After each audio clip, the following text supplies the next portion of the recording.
ప్రకటన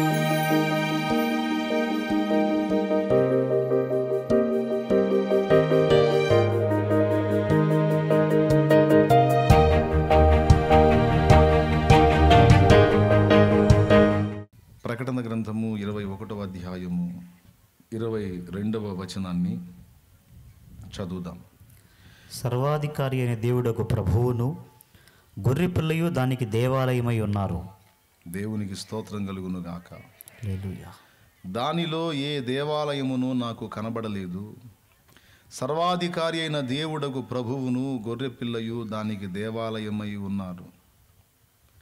ఆ పట్టణములో ప్రకాశించుటకై సూర్యుడైనను చంద్రుడైనను దానికి అక్కరలేదు. దేవుని మహిమయే దానిలో ప్రకాశించుచున్నది, గొర్రెపిల్లయే దానికి దీపము. జనములు దాని వెలుగునందు సంచరింతురు, భూరాజులు తమ మహిమను దానిలోనికి తీసుకొని వత్తురు. అక్కడ రాత్రి లేనందున దాని గుమ్మములు పగటివేళ ఏమాత్రమును వేయబడవు. జనములు తమ మహిమను ఘనతను దానిలోనికి తీసుకొని వచ్చెదరు. గొర్రెపిల్ల యొక్క జీవగ్రంథమందు వ్రాయబడిన వారే దానిలో ప్రవేశింతురు గాని నిషిద్ధమైనది ఏదైనను, అసహ్యమైన దానిని, అబద్ధమైన దానిని జరిగించువాడైనను దానిలోనికి ప్రవేశింపడు. మనం చదువుకున్న ఈ వాక్య భాగం పెద్దదే. ఇది రేపు మనందరం చేరబోయేటువంటి ఆ మహిమ ప్రపంచం లేక పరలోక పట్టణం యొక్క వర్ణన. భూమి మీద మనం జీవించేటువంటి జీవితం మనకి పర్మనెంట్ కాదు, తాత్కాలికమే. భూమి మీద కొద్ది కాలం నివాసానికే మనం వచ్చాం. వాస్తవంగా ఇది మనకు శాశ్వతంగా ఇవ్వబడేది. కానీ ఆదాము హవ్వలు అంటే మొదటి మానవుడు పాపం చేసినందున మరణం సంప్రాప్తమై మన దేహము అలాగే ఈ భూమి కూడా మార్పు పొందే పరిస్థితి ఏర్పడింది. మన భూమి, నివసిస్తున్న భూమి, మనం కూడా మహిమను ధరించుకోవడానికి ఒకసారి మార్పు చెందాల్సిన పరిస్థితి ఏర్పడింది. అలా కాకుండా మొట్టమొదట సృష్టించబడిన మానవుడు ఒకవేళ దేవునికి వ్యతిరేకమైన పాపం ఉన్నట్లయితే అది వేరే రకంగా ఉండేది. అప్పటి నుంచి ఇప్పటిదాకా ఆదాం అలానే ఉండేవాడు. మనం కూడా పాపులమైనటువంటి పాప శరీరాలతో పాపులంగా ఉండేవాళ్ళం కాదు. మనందరం పరిశుద్ధులమై మహిమలో కూడా ఉండేవాళ్ళం. కానీ ఏం జరిగింది? పాపం ప్రవేశించినందున మానవ దేహాన్ని, అలాగే ఏ మంటి నుండి తీయబడ్డాడో ఈ మానవుడు, ఆ మంటిని కూడా తిరిగి మహిమపరచాల్సి వచ్చింది. అది పరిస్థితి. అయితే రేపు మనం వెళ్ళి ఈ లోకాన్ని వదిలి అక్కడికి వెళ్ళేటువంటి ప్రపంచాన్ని గూర్చినటువంటి వర్ణన అక్కడక్కడ లేఖనాల్లో రాయబడింది, ప్రకటనలో బాగా రాయబడింది. అసలు ఈ భూమి మీదకి వచ్చినటువంటి విధానం ప్రసంగి గ్రంథంలో చూస్తే అభ్యాసం కోసం మనం పంపబడ్డాం, ట్రైనింగ్ కోసం మనం పంపబడ్డాం అన్నట్లు అర్థమవుతుంది. ప్రసంగి గ్రంథము 1:13 మీరు చదవగలిగితే, వారు దీని చేత అభ్యాసము నొందవలెనని దేవుడు మానవులకు ఏర్పాటు చేసిన ప్రయాసం బహు కఠినమైనది అని వ్రాయబడి ఉంటుంది. వారు దీని చేత అభ్యాసము నొందవలెనని దేవుడు మానవులకు ఏర్పాటు చేసిన ప్రయాసం బహు కఠినమైంది అంటే, ఒక కఠినమైనటువంటి ప్రయాస ఈ లోకంలో మనం అనుభవించడానికి దేవుడు అనుమతించాడు. ఎందుకు అంటే మనకు అభ్యాసం అవసరమైందట. అభ్యాసము అంటే పుట్టినోట్లో శిక్షణము అని రాసి ఉంటుంది. శిక్షణము అనే దాన్ని ఇంగ్లీష్లో ట్రైనింగ్ అంటారు. సింపుల్గా ఒక మాటలో చెప్పాలంటే భూమి మీదకి మనం ఎందుకు పంపబడ్డాము అంటే ట్రైనింగ్ కోసం అని చెప్తుంది ప్రసంగి 1:13. మీకు అర్థమైందా? దేనికోసం? ట్రైనింగా? ట్రైనింగ్ ఇక్కడ ఉంది, జాబ్ ఎక్కడ? ఇది ప్రశ్న. ఇప్పుడు ఒక వ్యక్తికి ట్రైనింగ్ ఇస్తున్నారు అంటే మొత్తానికి ఎక్కడో జాబ్ ఇవ్వబోతున్నారని. ఇప్పుడు పోలీస్ సెలక్షన్స్ జరుగుతాయండి. ఎంపికైన వాళ్ళని ఎక్కడికి పంపిస్తారు? ఫస్ట్ ట్రైనింగ్కి పంపిస్తారు. ట్రైనింగ్ సెంటర్లో కొంతకాలం ఉన్న తర్వాత వాళ్ళని విధుల్లోకి పంపిస్తారు. ట్రైనింగ్ కొద్ది కాలమే. ట్రైనింగ్ శాశ్వతమా లేకపోతే జాబు శాశ్వతమా? సర్వీస్ శాశ్వతం. అది జీవితం ఉన్న 60 సంవత్సరాల వరకు. ట్రైనింగ్ మహా అయితే 6 నెలలు ఉంటుంది. ట్రైనింగ్ కొద్ది కాలమే. 6 నెలల ట్రైనింగ్ అనుకోండి, 60 సంవత్సరాల వయసు వచ్చిందాకా జాబ్ చేయొచ్చు. ఇప్పుడు దీన్ని బట్టి ఆలోచించండి, మనల్ని ట్రైనింగ్ కోసం ఇక్కడికి భూమి మీదకి పంపించాడు. ఇది పర్మనెంట్ ప్లేస్ కాదు. ఇప్పుడు పోలీసు వాళ్ళ సంగతే మాట్లాడుకుందాం. పోలీసు వాళ్ళకి ట్రైనింగ్ అయిపోయిన తర్వాత ట్రైనింగ్ సెంటర్లోనే వాళ్ళ విధులు ఏర్పాటు చేస్తారా? చేయరు. వాళ్ళని అనేక ప్రాంతాల్లోకి పంపిస్తారు. ఆ ప్రాంతాల్లో వాళ్ళకి సర్వీస్ చేయాలి. అవునా? అలాగే ఈ భూమి మీదకి పంపబడ్డ మనం ట్రైనింగ్ పూర్తయ్యేంత వరకు భూమి మీద, తర్వాత ఇక్కడ నుంచి మనం తీయబడతాం. ఈ భూమి మీద నుండి తీయబడి ఎక్కడికి వెళ్తాం? ఇక్కడేమో నేర్చుకుంటున్నాం అంటున్నాడు. ఈ నేర్చుకున్న దాన్ని ఎక్కడ అమలు చేయాలి అనే ప్రశ్న మనం వేసుకుంటే, ఇక్కడ నేర్చుకోవడానికి వచ్చిన మనం, ట్రైనింగ్ పొందడానికి లేదా శిక్షణ పొందడానికి వచ్చిన మనం ఇక్కడ శిక్షణను గావించి ఇక్కడ నుండి తీయబడి ఆ మహిమ ప్రపంచంలోనికి ప్రవేశించాలి మనం. యవనస్తులు, చిన్నలు, పెద్దలు, వృద్ధులు, స్త్రీలు, పురుషులు అందరూ గుర్తుపెట్టుకోండి, ఈ భూమి మనకు ప్రస్తుత భూమి, ప్రస్తుత జీవితం పర్మనెంట్ కాదు.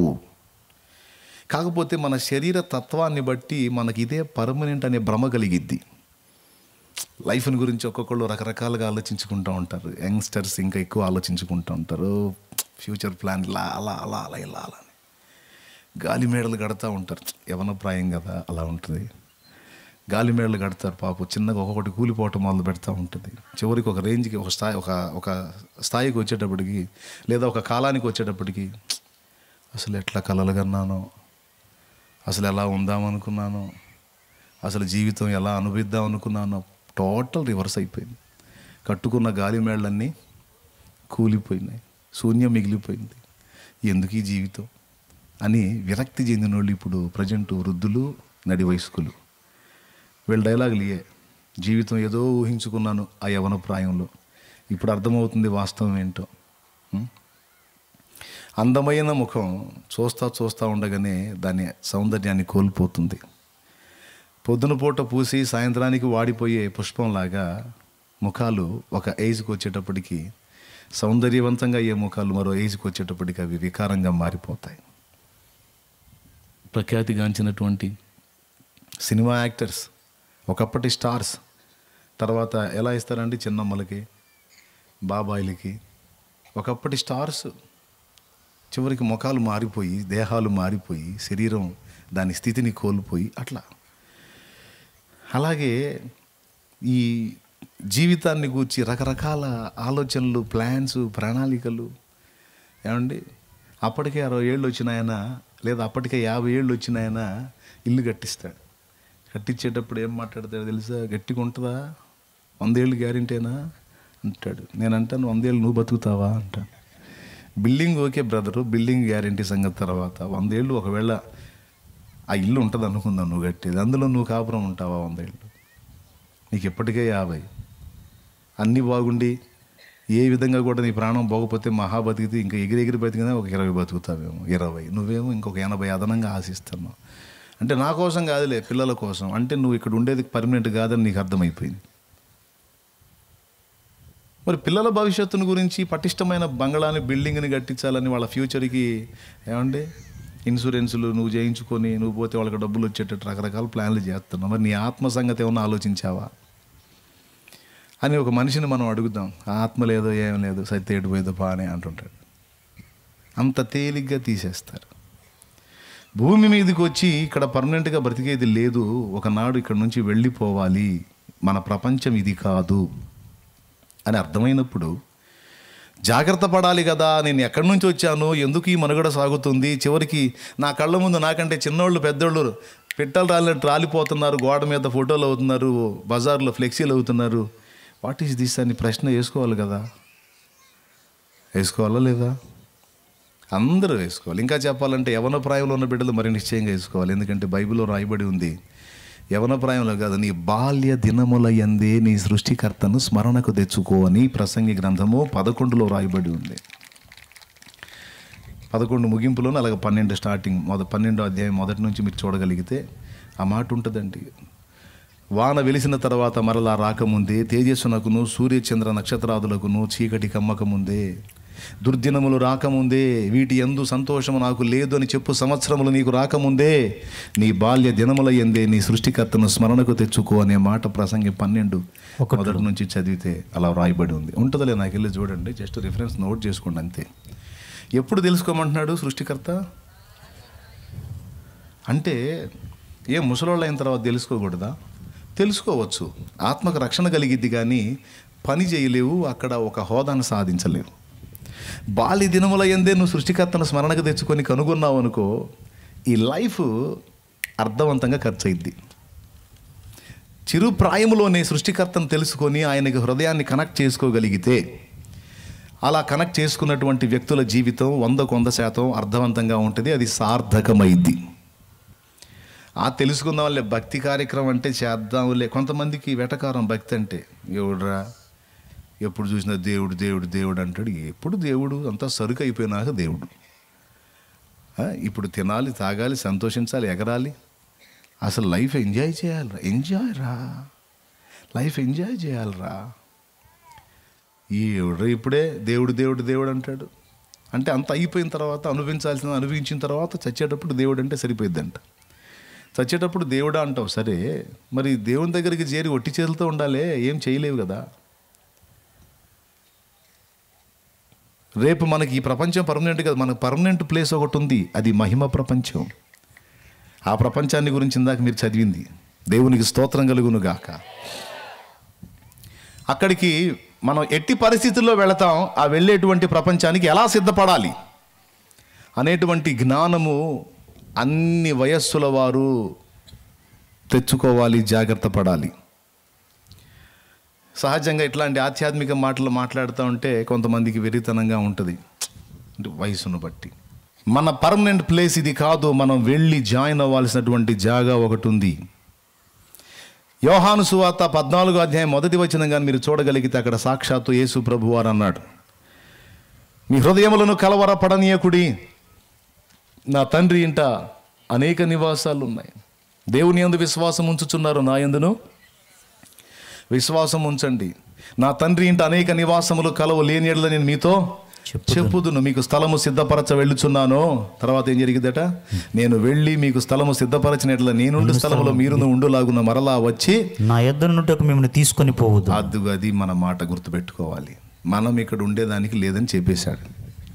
నేను మళ్ళా వస్తా, ఎల్లప్పుడూ నా దగ్గరే ఉండేదానికి మిమ్మల్ని నేను తిరిగి తీసుకొని పోతా అని సాక్షాత్తు యేసు ప్రభువే మాట్లాడాడు. ఒకసారి వచ్చాడు, మన పాపాలకు ప్రాయశ్చిత్తార్థ యజ్ఞమై ప్రాణం పెట్టి తిరిగి లేవడానికి వచ్చాడు. అది జరిగించి వెళ్ళాడు. వెళ్ళి ఇంచుమించు 2000 ఏళ్ళు దాటింది. ఇదిగో ఇక త్వరలోనే ఆయన రాబోతున్నాడు, అది జరగబోతుంది. నాడు శిష్యులకు ఏ మాట ప్రామిస్ చేశాడో ఆ మాట నెరవేర్చడానికి ఇదిగో ఆయన తిరిగి రాబోతున్నాడు. ఆ వచ్చేటువంటి ప్రభువుని ఎదుర్కోవడానికి మనం ఎప్పటి నుండే సిద్ధపడాలి. మన పిల్లల్ని, కుటుంబాన్ని, ఇంటి వారిని ఆయత్తపరచాలి. మారు మనసు పొందని వారికి మారు మనసును కూర్చున్న హెచ్చరిక ఇవ్వాలి. రక్షణ పొందని వారిని రక్షణ కొరకు హెచ్చరిక ఇవ్వాలి. ఎందుకంటే ఇక త్వరలోనే ఆయన రాకడ ఉంది. ప్రభు రాకడ, ప్రాణం పోకడ రెండు తెలియవు గనుక ప్రాణం పోకముందే పాపములు ఒప్పుకొని మారు మనసు పొంది మన పాపముల నిమిత్తం చెందిన యేసు రక్తములో ప్రతి దోషము కడిగేసుకొని రక్షింపబడి రెడీగా ఉండాలి. ప్రాణం పోకముందే, ప్రభు రాకముందే జాగ్రత్త పడాలి. ఎందుకంటే మన ప్రపంచం ఇది కాదు. ఇది నాకు ఈ కనువిప్పు అనేది ఎప్పుడు ఏ వయసులో కలిగింది అంటే, మీరు నమ్మండి నమ్మకపోండి, నేను నిజం చెబుతున్నాను. నేను యేసు ప్రభుని ఎరగక ముందు దాదాపు 8 ఏళ్ల వయసులో ఉన్నప్పుడే నాకు ఈ స్పర్శ ఉంది. అదేందో అని అనుకోవద్దు, మీరు నమ్ముతారో లేదో. 8 ఏళ్ల ప్రాయం నుంచే నాకు ఈ స్పర్శ ఉంది. ముసలోళ్ళు పాటలు పాడుతూ ఉంటే నన్ను పాటలు పిచ్చోండి కదా, ఆ పాటలు వింటూ ఉండేవాడిని, పాడుతూ ఉండేవాడిని. ఒక్కోసారి నేను పాడే పాట అప్పుడప్పుడు నాకు ఆలోచనకు వచ్చింది కదా, ముసలోళ్ళు పాడే పాటలు. ఎన్నాళ్ళు బ్రతికినా ఏమి సామ్రాజ్యంబు కొన్నాళ్ళేగా రామచిలక, మూన్నాళ్ళ ముచ్చటకు మురిసేవు తరిసేవు ముందు గతిగా నవే చిలక. ఎన్నాళ్ళు ఇప్పుడు ఇది అంతా అయిపోయిన వాళ్ళు ఏదో బుర్ర కొట్టుకుంటా పాడితే అర్థం ఉంటుంది. 8 ఏళ్ళోడికి నాకు ఈ పాట ఎక్కింది. దేవునికి స్తోత్రం. ఆ పాటలు పిచ్చే నాకు చాలా ప్లస్ అయిందండి. నాది నాదని ఏవు ఇల్లు నాదని ఏవు ఇల్లెక్కడే నీది చిలక, ఊరికి ఉత్తరన సమాధిపురమందు కట్టెలున్నది రామచిలుక, నిన్ను మోయ 4 నీ వెంట 10 మంది తోడు ఎవ్వరి నీకు చిలక, కర్రలే చుట్టాలు కట్టెలే బంధువులు ఎంటనెవ్వరు రారి చిలక. ఇప్పుడు పదే పదే పాడుతుంటే ఒక్కోసారి ఆ మాటలు డౌట్ వస్తుంది కదా. చూస్తుంటే పబ్లిక్లో ఆ వయసు నుంచి కూడా ఈ సావులు కనపడుతూ ఉంటాయి. మా అమ్మ ఏం చేసేది, అటు చచ్చిపోయిన శవాన్ని తీసుకెళ్తుంటే రైట్ అని లోపల తలిపేసేది. ఈ రోడ్డు పక్కన తలుపేస్తే మేము ఆ వాకిల నుంచి అడుగుండి వచ్చి ఆ బజార్లో గుండి వచ్చి మా అమ్మ ఎక్కడ ఉంటే మేము ఆ బజార్లో ఆధార్ నుండి మేము సచ్చినోడు చూసేవాళ్ళం. తీసుకెళ్తా ఉంటే మోసుకుంటా వెళ్తా ఉంటే చూసేవాళ్ళం. శవం అంటే ఇంట్రెస్ట్. చచ్చిపోయాడు, అంతమంది ఏడుస్తున్నారు, ఇంక రాడా ఏమంటే అందులో మనకు చెయ్యొద్దంటే ఇంకా ఇంట్రెస్ట్ ఎక్కువ కదా. వాడు తప్పెట మోగంగానే ఎప్పుడు నన్ను అమ్మ తలుపులు వేయగానే ఇంట్రెస్ట్ ఉత్కంఠ పెరిగేది. పెరిగి ఎట్లన్నా చూడాలరా అని ఎటో కట్టు దారి చేసుకొని పోయి చూసేవాళ్ళు. చూస్తే వాళ్ళు ఏడుస్తా మోసుకుంటా పోతూ ఉంటారు, వెనకాళ్ళు ఏడుస్తూ వస్తుంటారు. కొంతమంది అయితే ఘోరాతి ఘోరంగా ఏడుస్తారు. ఎందుకు ఏడుస్తున్నారు? చచ్చిపోయాడు, ఇంకా రాడు కదా, ఇంకెప్పటికి కనబడ్డ కదా, అరే ఇదే నా జీవితం. మరి ఎట్లా? ఎన్నాళ్ళు బ్రతికినా ఏమి సామ్రాజ్యం? 3 నాళ్ళేగా రామచిలక. 3 రోజులు అంట మొత్తం. 3 నాళ్ళు అంటే 3 రోజులు. మనిషి లైఫ్లో ముచ్చటైన 3 రోజులు, డిఫరెంట్ టర్నింగ్ పాయింట్స్. నెంబర్ 1 పుట్టినరోజు, నెంబర్ 2 పెళ్లి రోజు, నెంబర్ 3 పోయిన రోజు. స్తోత్రం. జీవితంలో ప్రధానమైన మలుపు ఎక్కడ? పెళ్ళిలోనే. కొంతమంది ఈరోజు మీ మ్యారేజ్ డే అంటే కంటే అదే నా కొంప మునిగిన రోజు, ఎందుకు గుర్తు చేస్తావులే ఆ దరిద్రపు రోజునని పాపం కొంతమంది ఫీల్ అయిపోతూ ఉంటారు. ఆ విషాదకరమైన రోజుని గుర్తు చేయవాక తట్టుకోలేకపోతున్నాను. ఏమండి, పుట్టినరోజు, పెళ్లి రోజు, పోయిన రోజు, ఈ 3 రోజులు ముఖ్యమైన రోజులు. ఇంతే కదా, పుట్టాడు, ఏదో జీవించాడు, పోయాడు. ఇది 8 ఏళ్ల ప్రాయంలో. మరి ఎక్కడికి వెళ్తున్నాడు మానవుడు? మానవుని ఆత్మ అనేది ఒకటి ఉంది. ఆ ఆత్మ మోక్షానికి వెళుతుంది, దేవుని దగ్గరికి వెళుతుంది. శరీరం ఏమో కట్టెల్లో కాలిపోతుంది, మట్టిలో పూడ్చిపెట్టబడుతుంది. ఆత్మ దేవుని దగ్గరికి వెళుతుంది అన్న సంగతి. ఆత్మ అనేది ఒకటి ఉంది, అది దేవుని యొద్దకు వెళుతుంది అనే విషయం ఆ చిరుప్రాయంలోనే నా చెవున పడింది. కానీ అంత సీరియస్గా తీసుకోవాలా నా విషయంలో. కానీ మా అమ్మ మా నాన్న విషయంలో తీసుకున్నా.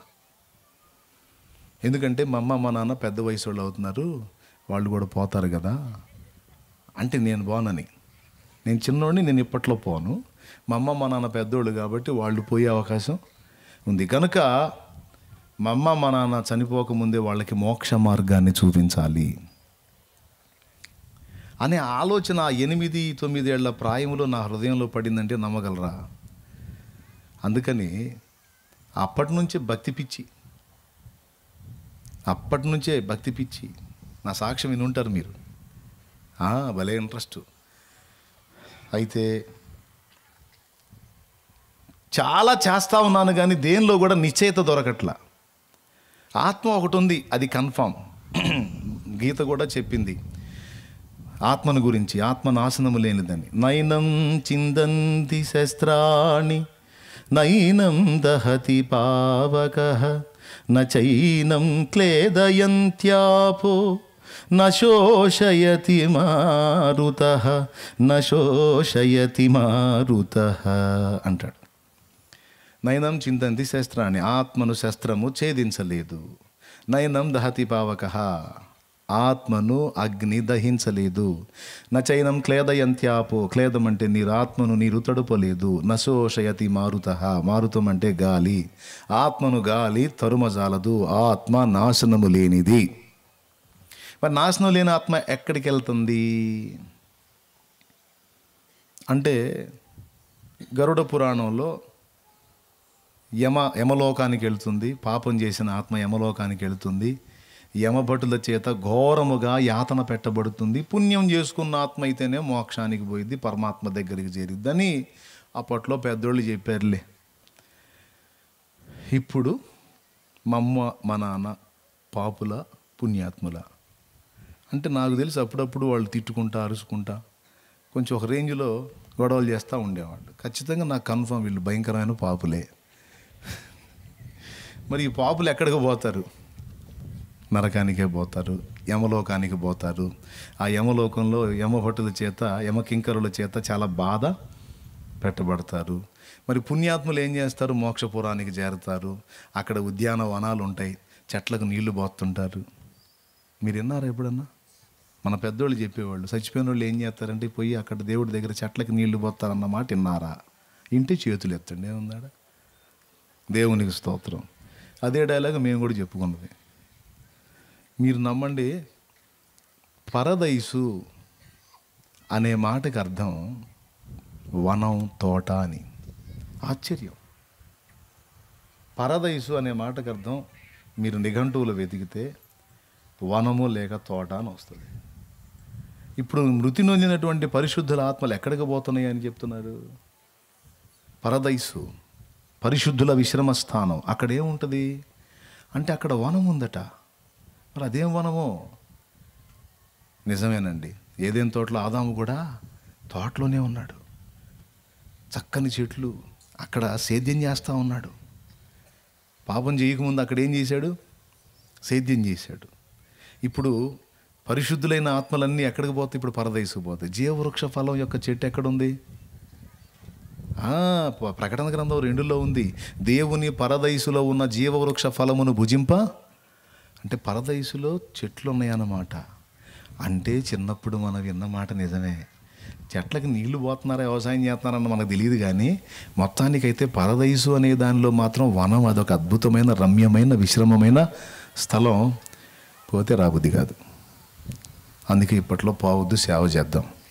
దేవునికి స్తోత్రం కలుగును కాక. పెద్దది చెప్పండి. కొంతకాలం ఉండి నశించిపోయే ఈ భూగోళాన్ని ఇంత రమ్యంగా తీర్చిదిద్దిన దేవుడు పరిశుద్ధుల విశ్రమ స్థానాన్ని ఎంత అద్భుతంగా చేశాడో పోయిన వాళ్ళకి తెలియాలి. ఏం చేద్దాం? మనకి పోవాలని ఉంది, కానీ మరి సేవ ఇప్పట్లో వద్దులే. బాగా సేవ చేసి చాలా ఆత్మల్ని రక్షించి అప్పుడు ఏసై పిలిచినప్పుడు పోదాం. మనకే మనం వద్దు. ఏ కష్టాలు వచ్చినా, బాధలు వచ్చినా, ఇరుకులు వచ్చినా, ఇబ్బందులు వచ్చినా పడదాం. అంతేగాని ప్రాణం తీసుకుందాం, పోదాం, చచ్చిపోదాం అనే ఆలోచన మాత్రం ఎవరు చేసుకోకండి. దేవుడు టైం వచ్చినప్పుడు నేను ఉంటానన్నా వద్దులేదా అని తీసుకొని పోతాడు. అప్పటిదాకా ఎవరు అలాంటి చెప్పిన నిర్ణయాలు చేయొద్దు. పరిశుద్ధులు అస్సలే చేయొద్దు. దేవునికి స్తోత్రం కలుగును కాక. ఇప్పుడు ఎట్లా చేయాలా?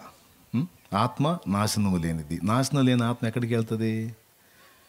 యమకింకరులతో యమలోకానికన్నా వెళ్ళాలా, లేకపోతే మోక్షపురానికన్నా వెళ్ళాలి. నా తల్లిదండ్రులు మోక్షపురానికి వెళ్ళాలని వెతికానండి. ఇక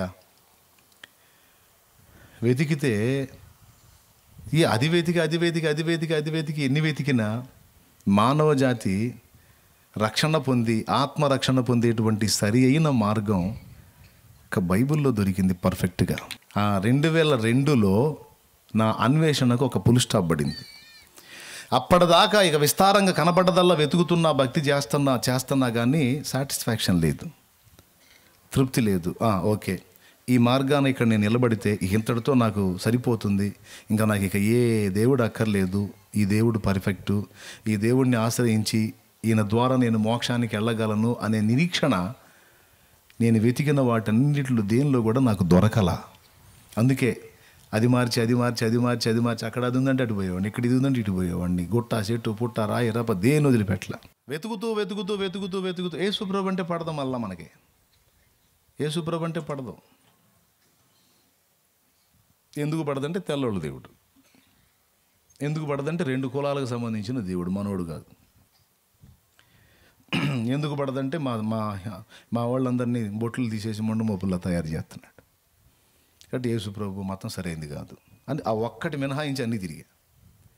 ఆఖరికి దర్గాలు కూడా వదిలిపెట్టలే. ఎందులో ఏముందో, ఏ పొట్లో ఏ పాము ఉందో అన్నట్టు వెతికి సాలిపోయి చివరికి 2002 మార్చి నెల చివరిలో అసలు దేవుడే లేడు అన్న పరిస్థితికి వెళ్ళిపోయింది లైఫ్. ఆ సమయాన నేనే దేవుడను, మరి ఏ దేవుడును లేడని తను తాను వ్యక్తపరుచుకున్నటువంటి ఏకైక వ్యక్తి ప్రభు అయిన యేసుక్రీస్తు. ఇన్ని చదివాం, ఇన్ని తిప్పలు పడ్డా. యేసు ప్రభు సంగతి ఏందో కూడా చూద్దాం. మా పాపములకు సరైన ప్రాయశ్చిత్తం యేసు ప్రభు ఏం చేశాడు, యేసు ప్రభుని నమ్ముకుంటే ఎలా మోక్షానికి వెళ్తాం. అన్నిట్లో అన్వేషణ అదే. మోక్షానికి చేరాలంటే దారి ఇది. ఏ వయసు నుంచి చెప్పాను గుర్తుపెట్టుకోండి. అది పిల్లవాడిగా ఉన్నప్పుడే వెతికాను. అది నాకు చాలా ప్లస్ అయింది. ఈరోజు దేవుణ్ణి ఎరిగి 21 సంవత్సరాలు అయింది అనుకోండి. ఇందులో సేవకు వచ్చి 18 ఏళ్ళు అయింది. ఈ 18 సంవత్సరాలు ఎంత ఉపయోగపడింది నాకంటే, దేవుని కొరకు ఎంతో కొంత సేవ చేయడానికి ఉపయోగపడింది. అదే నేను ఈ వయసులో తెలుసుకొని ఉంటే ఇక ముందు ఎక్కువ చేయగలిగేవాడిని కాదు. నేను పసితనం నుంచి అన్వేషణ అనేది నాలో దేవుడు మొలిపించి వెతికించి చివరికి 20 సంవత్సరాల ప్రాయం చేరేటప్పటికి సత్యాన్ని బయలుపరిచాడు నాకు. అది లైఫ్కి చాలా టర్నింగ్ అయింది నాకు అది. అందుకే యవనస్తులకి చెప్తున్నాను, ఎప్పుడో సరికైపోయినాక దేవుడా కాదు, అన్ని లైన్లో ఉన్నప్పుడే, ఎముకలలో బలం ఉన్నప్పుడే, శరీరంలో సత్తు ఉన్నప్పుడే తెలుసుకోవడానికి ట్రై చేయాలి. దేవుణ్ణి సృష్టికర్తను కలుసుకోవడానికి ట్రై చేయాలి. యేసు ప్రభు ద్వారా ఎలా నా పాపం పోతుంది? నేను ఇంతవరకు వెతికిన వాటిల్లో నాకు తృప్తి లేదు. ఎందుకంటే నా పాపం ఎలా పోతుందో సరైన లాజిక్ వాళ్ళు చెప్పలేదు. పాపం చేశావా, అయితే దానికి పరిహారంగా ఇది చేయి అది చేయి అని చెప్పని దేవుడికి ఏదో కమిషన్ పెట్టన్న విషయాలే చెప్పారు, కానీ ఆ పాపం ఇలా పోతుందని సహేతుకంగా ఎవ్వరూ చెప్పలా. అంటే దేవుడికి లంచం పెట్టేసే దేవుడు కన్విన్స్ అవుతాడు అన్నట్టు చెప్పారు. నేను పాపం చేసి దేవుడికి కమిషన్ ఇస్తే అది తీసుకొని నన్ను వదిలిపెడితే దేవుడు దోషి అవుతాడు, కానీ దేవుడు ఎలా అవుతాడు? తప్పు చేసిన వాడిని శిక్షించడం న్యాయం, మరి నేను లంచం పెట్టేసే వదిలేస్తాడు దేవుడు అని నేర్పుతున్నారు. ఎట్లా కుదురుతుంది అట్లా? నేను చేసిన పాపములకు ప్రతిగా దేవునికి కమిషన్ ఇస్తే అది తీసుకొని దేవుడు నన్ను వదిలేస్తే నా పాపంలో వాటాదారుడు అవుతాడు, కానీ దేవుడు ఎలా అవుతాడు? ఒకవేళ నేను ఇచ్చిన లంచం తీసుకొని నన్ను వదిలేస్తే నా వల్ల అన్యాయం అయిపోయిన వాళ్ళకి ఆయన ఏం సమాధానం చెబుతాడు? అద్భుతమైన ప్రశ్న అండి. ఈ ప్రశ్న పుట్టినోడు ధన్యుడండి. మీలో పుట్టిందా ఈ ప్రశ్న? ఎప్పుడన్నా ఎవరికన్నా వచ్చిందా? రాకపోతే ఇప్పుడు రావాలా, మిగిలిన వాళ్ళు కూడా అడగాల. జస్ట్ ప్రశ్న అడిగి అంతే, ఇంకేం చెప్పొద్దు. ఒక తప్పు చేసిన వాడి దగ్గర ప్రతిఫలం తీసుకొని వాడిని వదిలేస్తే వాడి వల్ల అన్యాయం అయిపోయిన వాడికి ఏం సమాధానం చెప్తాడు? కాబట్టి ఇప్పుడు పాపానికి శిక్ష న్యాయమా, లంచం న్యాయమా? అవునా? శిక్షే న్యాయం. మరి ఇప్పటిదాకా నేను ఎన్నో రకాల వాళ్ళని వెంబడించాను కదా, మరి ఇప్పుడు నా పాపాలు వాళ్ళు తీసేశారా, లేకపోతే నా నెత్తినే ఉన్నాయా? నా నెత్తినే ఉన్నాయి. ఎక్కడికి పోయినాయి? ఎలా పోతాయి? దేవుడు వదిలేస్తాడా? రైట్. కాబట్టి ఎన్ని చోట్ల తిరిగిన ఈ డౌట్ వెంటాడుతానే ఉంది. అక్కడికి పోయి ఒకసారి మునుగు ఆడబోయిద్ది, ఎడగపోయి ఇజ్జయి పోయిద్ది, అడగపోయి అజ్జయి పోయిద్ది, ఆడపోయి అది ఇవ్వు పోయిద్ది అని. యేసు ప్రభు ఎట్ట తీసేస్తాడు? యేసు ప్రభు కూడా లంచాలు వేసిక్కానా, లేకపోతే ఏమన్నా వేరే ఏర్పాటు ఏమన్నా ఉందా? అది ఇక్కడ కూడా ఇష్ట వస్తువులు తీసుకెళ్ళి ఇస్తే వదిలేస్తాడా? కేసులు మాఫీ అయిపోతాయా?